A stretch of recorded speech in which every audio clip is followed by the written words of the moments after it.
दोस्तों, इंडिया और पाकिस्तान के बीच एक कॉन्फ्लिक्टेड एरिया सियाचिन ग्लेशियर दुनिया की हाईएस्ट बैटलफील्ड है।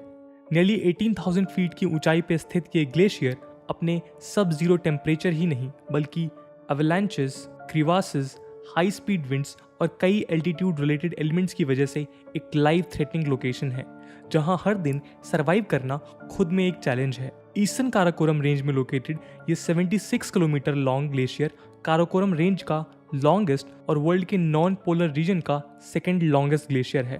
सैल्टोरो रिज और काराकोरम रेंज के बीच सिचुएटेड सियाचिन ग्लेशियर अपने ट्रिब्यूटरी ग्लेशियर्स के साथ लगभग 700 स्क्वायर किलोमीटर का एरिया कवर करता है। सियाचिन ग्लेशियर की हाइट और लोकेशन इसे एक स्ट्रैटेजिक और क्रूशियल ग्राउंड बनाती हैं, जिसे सिक्योर करने के लिए इंडिया और पाकिस्तान के बीच 1984 में एक लिमिटेड कॉन्फ्लिक्ट हो चुका है। इस कॉन्फ्लिक्ट के बाद से इंडिया और पाकिस्तान ने अपने ट्रूप्स सियाचिन ग्लेशियर पे स्टेशन कर रखे हैं। दोस्तों, हमारे आज की वीडियो का मकसद सियाचिन ग्लेशियर से जुड़े इन्हीं स्ट्रैटेजिक इंटरेस्ट को डिकोड करना है, जिसके कारण इंडिया और पाकिस्तान की सेना आज भी एक दूसरे के सामने खड़ी हैं। इसके साथ हम सियाचिन से जुड़े इंडिया पाकिस्तान 1984 कॉन्फ्लिक्ट के बारे में भी चर्चा करेंगे, जिसके बाद सियाचिन ग्लेशियर पे इंडिया का कंट्रोल स्टैब्लिश हो पाया। आइए दोस्तों, शुरू करते हैं आज का डिस्कशन, जिसकी शुरुआत हम सियाचिन ग्लेशियर के स्ट्रैटेजिक इंपॉर्टेंस से करते हैं। नमस्कार दोस्तों, मेरा नाम है आदर्श और स्वागत है आपका स्टडी IQ में। दोस्तों, लद्दाख के नदन पार्ट में स्थित सियाचिन ग्लेशियर इंडिया के लिए एक्सट्रीम स्ट्रैटेजिक इंपॉर्टेंस होल्ड करता है। पीओके के बाल्टिस्तान रीजन और शक्सगम वैली के बीच स्थित सियाचिन ग्लेशियर इन दोनों रीजन्स के बीच एक वेज की तरह काम करते हुए इस रीजन में चाइना और पाकिस्तान के जियोग्राफिकल मिलिट्री लिंकेजेस को डिनाई करता है। दोस्तों, शक्सगम वैली इंडिया का वो पार्ट है जिसे पाकिस्तान ने 1960s में चाइना को सीड कर दिया था और ये तब से चाइना के कंट्रोल में है। चाइना आज इस रीजन में ऑल वेदर रोड और रेलवे लाइंस डेवलप कर चुका है। सियाचिन ग्लेशियर की मदद से इंडिया चाइना और पाकिस्तान नेक्सस के अगेंस्ट स्ट्रिक्ट विजिल रखने में सक्षम है। इसके साथ इंडियन आर्मी सियाचिन की मदद से पीओके स्थित गिलगिट और बाल्टिस्तान रीजन को भी ऑब्जर्व करती है। यदि सियाचिन रीजन में पाकिस्तान को लोकेशनल एडवांटेज मिल जाता तो इंडिया के लिए ये एक बड़ा खतरा साबित हो सकता था। ईस्ट में अक्साई चिन्ह की साइड से चाइनीज थ्रेट और वेस्ट एंड नॉर्थ से पाकिस्तानी थ्रेट इंडिया के लिए लद्दाख में अपना होल्ड बनाए रखना मुश्किल कर सकते थे। सेल्टोरो रिज और सियाचिन इंडिया को इम्पॉर्टेंट माउंटेन पासेस का कंट्रोल देते हैं, जो लद्दाख और कश्मीर के गेटवे हैं। सियाचिन ग्लेशियर से इंडियन आर्मी का पीछे हटना लद्दाख में सिनो पाक जॉइंट इन्वेजन के रिस्क को एक्सपोनेंशियली बढ़ा देती है। सेल्टोरो रिज में अपना कंट्रोल बनाए रखते हुए यदि इंडिया फ्यूचर में पाकिस्तान के साथ बायलैटरल टेरिटोरियल डिस्प्यूट रिजॉल्व भी करता है तो ये लोकेशन इंडिया को एक बेटर बार्गेनिंग पोजीशन ऑफर करेगी। दोस्तों, सेल्टोरो रेंज पे अपने कंट्रोल के साथ इंडिया के पास उस रीजन में डोमिनेटिंग हाइट का टैक्टिकल एडवांटेज भी है, जहां पाकिस्तानी सोल्जर्स जो लोअर हाइट्स में पोजीशन हैं, इंडिया उनके हर मूवमेंट को कॉन्स्टेंटली मॉनिटर कर सकता है। लेकिन आज इंडिया इस रीजन में जिस टैक्टिकल एडवांटेज के साथ है, यह हमेशा से नहीं था, बट हमने इसे लड़कर जीता है। आइए अब हम जानते हैं ऑपरेशन मेघदूत के बारे में, जिसके बाद सियाचिन ग्लेशियर के ऊपर इंडिया ने अपना कंट्रोल को स्टैब्लिश किया। दोस्तों, सियाचिन ग्लेशियर के कॉन्फ्लिक्ट की जड़ें इंडिया पाकिस्तान 1947-48 वॉर के बाद साइन हुए कराची एग्रीमेंट तक जाती हैं। इस एग्रीमेंट में यूज्ड एम्बिगियस टेक्स्ट कश्मीर में सीज फायर लाइन को पॉइंट NJ9842 तक कोऑर्डिनेट करती है और उसके बाद वर्ड्स यूज्ड हैं and thence north to the glacier. दोस्तों, 1972 के शिमला एग्रीमेंट में भी जब जम्मू कश्मीर के सीज फायर लाइन को लाइन ऑफ कंट्रोल में कन्वर्ट किया गया तो NJ9842 से नॉर्थ के रीजन पे कोई चर्चा नहीं की गई। शायद 1972 तक इंडिया और पाकिस्तान दोनों ने ही सियाचिन ग्लेशियर के इनहॉस्पिटेबल टेरेन को देखते हुए इस रीजन में बाउंड्री क्लैरिफाई करने की ज़रूरत समझी थी। तब तक सियाचिन ग्लेशियर एक ऐसा अनवांटेड पीस ऑफ लैंड था जो न रिसोर्स रिच था, न हॉस्पिटेबल था और ना ही इसकी कोई स्ट्रैटेजिक वैल्यू थी। इंडियन गवर्नमेंट का ये परसेप्शन लेट 1970s में चेंज हुआ जब ये एक्सीडेंटली पता चला कि कई foreign publications including US government document LOC को NJ9842 से नॉर्थ ईस्ट की तरफ काराकोरम पास तक एक्सटेंड करता हुआ शो कर रहे हैं। दूसरे शब्दों में इन मैप्स में सियाचिन ग्लेशियर पाकिस्तानी टेरिटरी का हिस्सा बताया जा रहा था। पाकिस्तान के लिए NJ9842 से thence north to the glacier का मतलब था लास्ट पॉइंट से काराकोरम पास तक जाती हुई एक नॉर्थ ईस्टर्नली लाइन। वहीं इंडिया का स्टैंड इस स्टेटमेंट का मकसद NJ9842 से सेल्टोरो रिज के अलोंग प्रॉपर नॉर्थ की ओर इशारा था। इस कंफ्यूजन के बीच पाकिस्तान वेस्टर्न माउंटेनियर्स को सियाचिन और आसपास के रिजेस पे क्लाइंब करने का परमिशन दे रहा था, जिससे वो इस रीजन पे अपना क्लेम क्वाइटली स्टैब्लिश कर रहा था। ये बात इंडिया के लिए साफ हो चुकी थी कि पाकिस्तान कैटोग्राफिक इन्वेजन और ओरो पॉलिटिक्स की मदद से सियाचिन के ऊपर अपना क्लेम स्टैब्लिश कर रहा है। दोस्तों, इन डेवलपमेंट्स में टर्निंग पॉइंट तब आया जब इंडिया को इस बात की न्यूज़ मिली कि Pakistan high altitude fighting gear purchase कर रहा है। पाकिस्तान के सियाचिन ऑक्यूपेशन प्लान को एंटिसिपेट करते हुए इंडिया ने ऑपरेशन मेघदूत लॉन्च किया। अप्रैल 1984 में सेल्टोरो रिज के 2 इंपॉर्टेंट पासेस बाइलाफोन ला और सिया ला को ब्लॉक करते हुए इंडियन आर्मी ने न सिर्फ ट्रिब्यूटरी ग्लेशियर और की पासेस बल्कि पूरे सेल्टोरो रिज पे भी अपना कब्जा जमा लिया।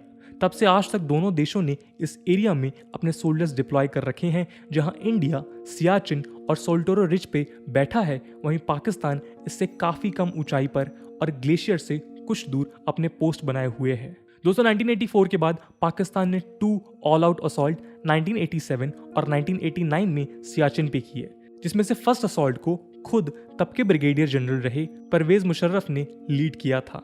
दोनों ही असॉल्ट में पाकिस्तानी सेना कोई जीत हासिल नहीं कर पाई, लेकिन 1987 में इंडिया की ओर से लॉन्च्ड ऑपरेशन राजीव के तहत इंडियन आर्मी ने पाकिस्तान के कैद पोस्ट को, जिसे मोहम्मद अली जिन्ना, जिन्हें कैद ए आज़ाम भी कहा जाता था, उसे इंडियन आर्मी ने कैप्चर कर लिया और इस ऑपरेशन को लीड करने वाले नायब सूबेदार बाना सिंह के नाम पे कैद पोस्ट को बाना पोस्ट रीनेम कर दिया गया।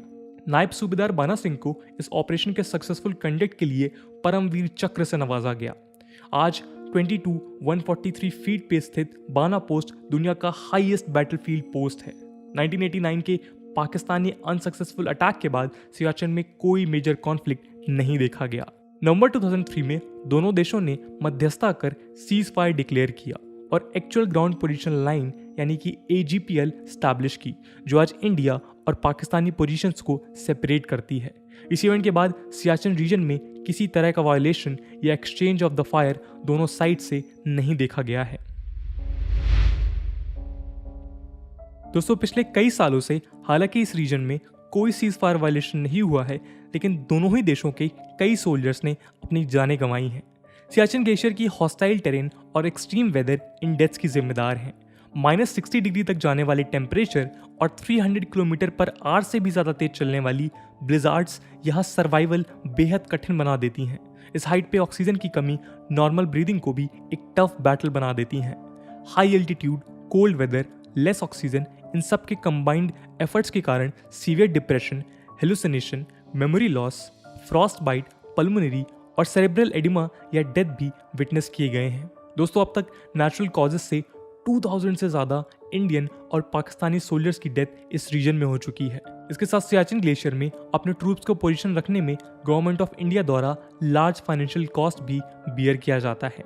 एक एस्टिमेट के मुताबिक सियाचिन ग्लेशियर का daily average operating cost ₹5 crore है। इस हाई ह्यूमन कॉस्ट और फाइनेंशियल एक्सपेंडिचर के कारण दोनों देशों के कई ऑर्गेनाइजेशंस और इंडिविजुअल्स द्वारा सियाचिन ग्लेशियर के डीमिलिटराइजेशन के प्रस्ताव को भी आगे रखा गया है, लेकिन इस प्रस्ताव को लेकर अलग अलग पक्ष हैं। आइए जानते हैं उन्हें। दोस्तों, इंडिया के एक स्ट्रैटेजिक कम्युनिटी के सेक्शन का मानना है कि जहां एक ओर इम्प्रूव्ड लिविंग कंडीशन से सोल्जर्स की डेथ में कमी आई है, वहीं दूसरी ओर देश की सोवरेनिटी के अगेंस्ट पोटेंशियल थ्रेट्स को देखते हुए सियाचिन ग्लेशियर के स्ट्रैटेजिक इंपॉर्टेंस को इग्नोर नहीं किया जा सकता। इसके ऑपोजिट कुछ स्ट्रैटेजिस्ट का मानना है कि यदि चाइना और पाकिस्तान ज्वाइंट ऑफेंस लॉन्च करते भी हैं, तो सियाचिन रीजन से अप्रोच करने की जगह उनके पास दूसरे बेटर ऑप्शंस अवेलेबल हैं। स्ट्रैटेजिस्ट का यह भी कहना है कि सियाचिन ग्लेशियर के कंट्रोल से हम काराकोरम रीजन या गिलगिट बाल्टिस्तान में कोई ड्रास्टिक चेंज नहीं ला पा रहे हैं। ऐसी सिचुएशन में सियाचिन ग्लेशियर को होल्ड करना स्ट्रैटेजिक या मिलिट्री से ज़्यादा सिंबॉलिक और पॉलिटिकल है। रॉ के फॉर्मर चीफ विक्रम सूद का कहना है कि इन स्ट्रैटेजिक हाइट से बिना किसी स्ट्रॉन्ग गारंटी के विड्रॉ करना फुलिशनेस होगा। लेफ्टिनेंट जनरल DS हुड्डा ने भी हिंट्स दिए थे कि पहले इंडियन आर्मी की पोजीशन को ऑथेंटिकेट करते हुए दोनों साइड को एग्री हो जाना चाहिए। उसके बाद ही सियाचिन के डिमिलिटराइजेशन की बातें शुरू की जा सकती हैं।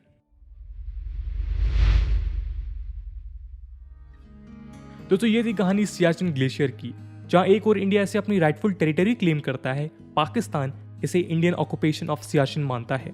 दोनों देशों के स्टैंड में इस डिफरेंस को देखते हुए डिमिलिटराइजेशन और म्यूचुअल ट्रस्ट अभी एक दूर की बात लगती है, लेकिन दुनिया भर के डिस्प्यूट्स में ये देखा गया है कि नेचुरल डिजास्टर्स पीस प्रोसेस को बूस्ट प्रोवाइड करते हैं, जिसका एग्जाम्पल हम लोगों ने 2004 के इंडियन ओशन सुनामी के बाद इंडोनेशियन गवर्नमेंट और एकेनीज रिबल्स के बीच देखा था। सुनामी के बाद हुए इस नेगोशिएशन के कारण दोनों साइड के बीच पीस एग्रीमेंट हो पाता है, जिससे आर्म्ड कॉन्फ्लिक्ट का अंत हुआ। सिमिलर चांस LTTE और श्रीलंकन गवर्नमेंट को भी मिला था, लेकिन इस अपॉर्चुनिटी को दोनों साइड्स ने रिजेक्ट कर दिया था।